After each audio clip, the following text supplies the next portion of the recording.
Velouté de potimarron, gratin dauphinois, cuisses de canard et bûches, mais surtout beaucoup de chaleur humaine. Les ingrédients d'une parenthèse enchantée signée pour la 24e fois par Ici Grenoble, des bénévoles et l'association ASDF.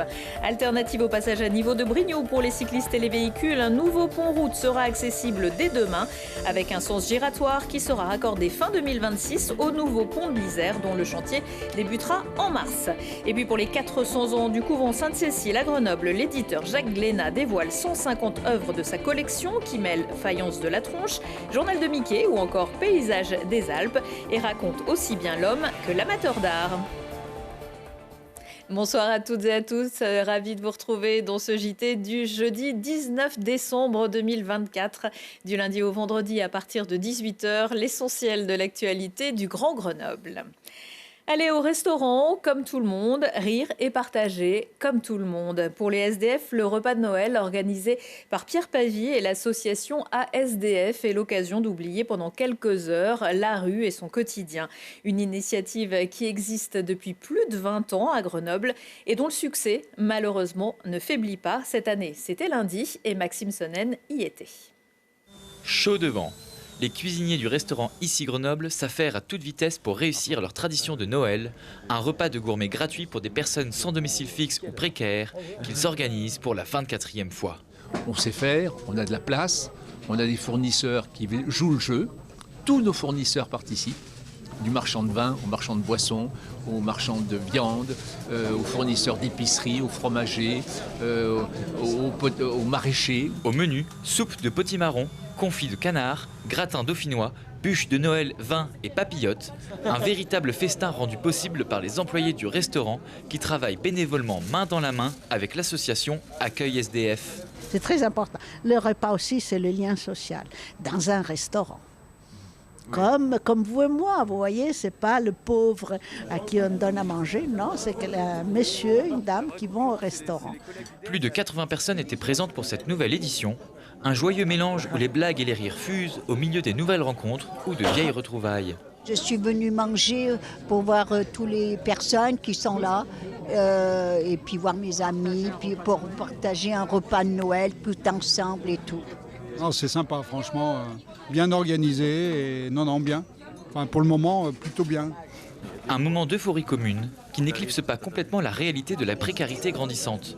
Il y aurait environ 1000 personnes à la rue sur Grenoble d'après la métropole et les Restos du Cœur ont enregistré un nombre de demandes records pour l'aide alimentaire en 2023-2024. C'est comme Noël, on va dire que c'est tout le temps, mais moi je pensais que ça allait se calmer. Mais la situation est tellement difficile, l'inflation est tellement forte qu'on ne peut plus, mais vraiment on ne peut plus laisser les gens dans la rue sans les aider. Voilà, c'est obligatoire. Un devoir que le restaurant compte bien remplir pendant encore longtemps. En attendant, les clients d'Amélie repartent avec un petit cadeau, souvenir de la magie de Noël. Et Pierre Pavie a lancé cet hiver un menu pour les étudiants précaires inscrits à l'épicerie solidaire de la Banque Alimentaire avec pour les 3 premiers samedis des mois d'hiver, un déjeuner composé d'un plat et d'un café pour 2 €. Attention, un train peut en cacher un autre. Avec 12 700 véhicules et 60 trains par jour, le passage à niveau de Brignoux avait été répertorié au niveau national comme un passage dangereux. Pour changer ça, éviter les embouteillages, il sera supprimé. Et pour le remplacer, le département de l'Isère a réalisé un pont-route qui permet d'enjamber la voie ferrée. Un ouvrage de 15 millions d'euros payé pour moitié par l'État et réalisé en un temps record. La preuve, il ouvre demain vendredi. Le nœud névralgique du Grésivaudan, où nous sommes aujourd'hui, Brignoux, a plusieurs problématiques de liaison entre la rive gauche et la rive droite de l'Isère. Et pour permettre ces liaisons, nous réalisons aujourd'hui, nous inaugurons le passage supérieur qui va permettre de supprimer le passage à niveau qui représentait un problème de fluidité, mais surtout un problème de sécurité. Quand il y a le pont, le passage à niveau qui se ferme, les véhicules remontent sur le pont de l'Isère, mais aussi sur la bretelle de sortie d'autoroutière. Donc ça pouvait produire des effets dangereux. En termes de confort, bien vivre sur la commune, ici, ça sera vraiment flagrant. Et puis au niveau de la sécurité, donc pareil, les piétons et les vélos vont se retrouver sur des endroits beaucoup plus sécurisés, puisque ce nouvel ouvrage intègre des déplacements en mode propre vélo. Et pour les piétons et cyclistes, un passage souterrain au-dessous de l'actuel sera aussi mis en service fin 2026. C'est également à cette date que devrait ouvrir le nouveau pont enjambant l'Isère qui remplacera pour les véhicules motorisés celui incendié en avril 2022. Nous engageons aussi pour mars prochain la construction du nouveau pont de Brignoux qui va comprendre plusieurs voies de desserte en mode doux et pour les véhicules, mais également qu'il y aura des voies qui pourront être réservées pour le futur à des voies uniquement de transport en commun. Donc ce pont est pensé pour vraiment les années à venir, puisque quand on réalise un ouvrage comme cela, c'est pour pratiquement les 100 prochaines années. L'ancien pont aura son tablier qui sera démoli et sera remplacé par une voie cyclable. Donc on gardera les appuis dans l'Isère pour minimiser les travaux, minimiser l'empreinte écologique sur la rivière et puis également, bien sûr, faire des économies. Brignoux, décidément the place to be des mobilités dans le Grésivaudan puisque lundi soir, la communauté de communes a également voté une enveloppe supplémentaire de plus de 8,5 millions d'euros pour soutenir le surcoût des travaux du futur terminal. Après la région, le département de l'Isère annonce qu'il va participer à la solidarité en faveur des sinistrés de Mayotte, victimes du cyclone Chido. Une aide d'urgence de 50 000 euros sera soumise au vote lors de la prochaine commission permanente des élus en janvier. Et l'Assemblée métropolitaine, elle, votera vendredi un nouveau plan d'action pour l'égalité femmes-hommes 2025-2027. Parmi les mesures pour ces 2000 agents et agentes, un allongement du congé d'accueil de l'enfant de 6 semaines pour le deuxième parent, un congé menstruel et plus inédit, un congé de 2 jours en cas d'interruption de grossesse naturelle, médicale ou volontaire. Le fond de l'air se rafraîchit pour Tanchot. Oswald Tanchot a été suspendu de son poste d'entraîneur du GF38 dans l'attente d'une procédure en cours. Le club l'a annoncé jeudi soir, peu après 20h sur le réseau X et dans la foulée, la réaction de nombreux supporters pour fustiger la décision de la direction. Max Marty en tête. Et en un peu plus de 3 ans, c'est le 3e entraîneur prié de repartir avec ses crampons.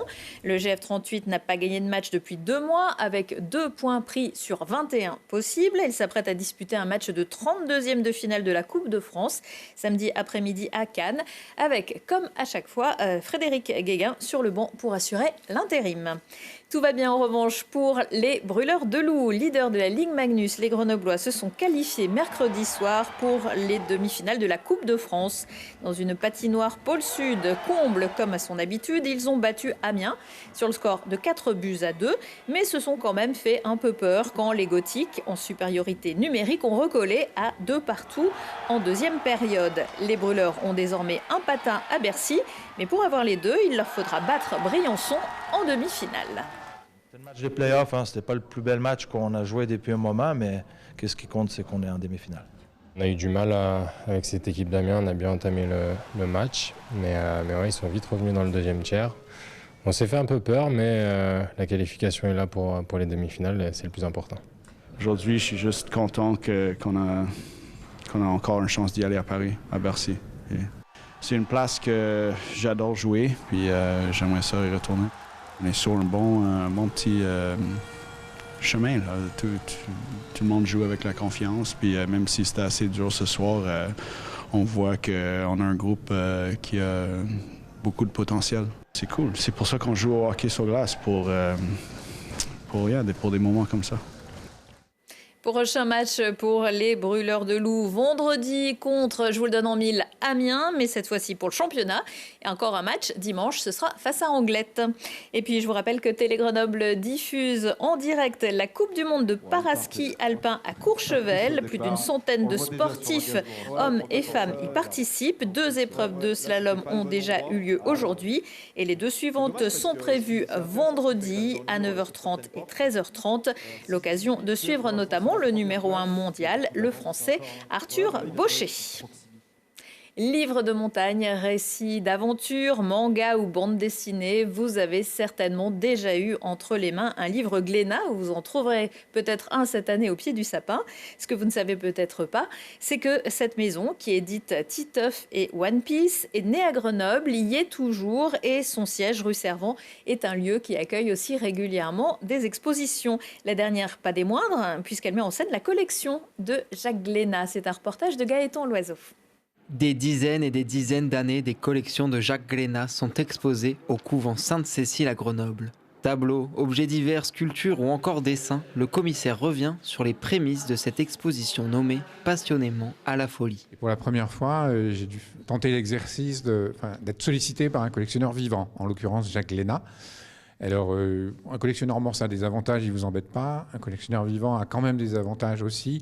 C'est que vous pouvez l'interroger et que grâce à ces échanges, ce qui m'apparaissait au départ comme une exposition, ou plutôt une collection très hétéroclite, un peu confuse, ces échanges m'ont permis de comprendre que finalement le fil de l'exposition serait de dévoiler, s'il l'acceptait, la personnalité de Jacques Glénat. Au fil des couloirs se dessine donc le portrait de l'éditeur. On apprend qu'il a un certain goût pour la table, avec des bouteilles de Bordeaux et autres liqueurs, qu'il est très attaché à Grenoble et au paysage alpin. Et dans son bureau, au dernier étage, on retrouve la genèse de cette envie de collectionner, sa collection de capsules. Alors une collection, c'est une passion. C'est une passion de ceux qui sont peut-être un peu malades, comme moi, qui ont envie de réunir ensemble les objets qu'ils aiment et qui ne résistent pas, lorsqu'ils ont 2 porte-clés, à avoir envie de créer une collection de porte-clés. C'est dans les premières lectures qu'on attrape ces passions. C'est en s'ouvrant au monde par le livre qu'on aime les choses. Donc moi, ma grand-mère m'avait abonné au journal de Mickey. Je courais dans ma boîte à lettres tous les mardis pour aller chercher mon journal et je m'enfermais dans ma bulle d'histoire imaginaire. Et ça, c'est resté encore aujourd'hui. On retrouve logiquement des dessins de Franquin, mais aussi d'Otomo, le dessinateur du manga Akira. Alors que sa vie a tourné autour de la BD, elle prend une place plus discrète dans sa collection. Alors, il me disait en plaisantant, j'ai pas collectionné à proprement parler la bande dessinée, c'est-à-dire acheter des planches de tous les grands auteurs, parce que j'avais un peu l'impression de travailler si je collectionnais la bande dessinée. L'exposition offre au public un accès au bureau de Jacques Glénat, où l'on peut admirer le plus grand rassemblement de meubles de la dynastie des ébénistes grenoblois H, un dernier clin d'œil à son amour pour le territoire.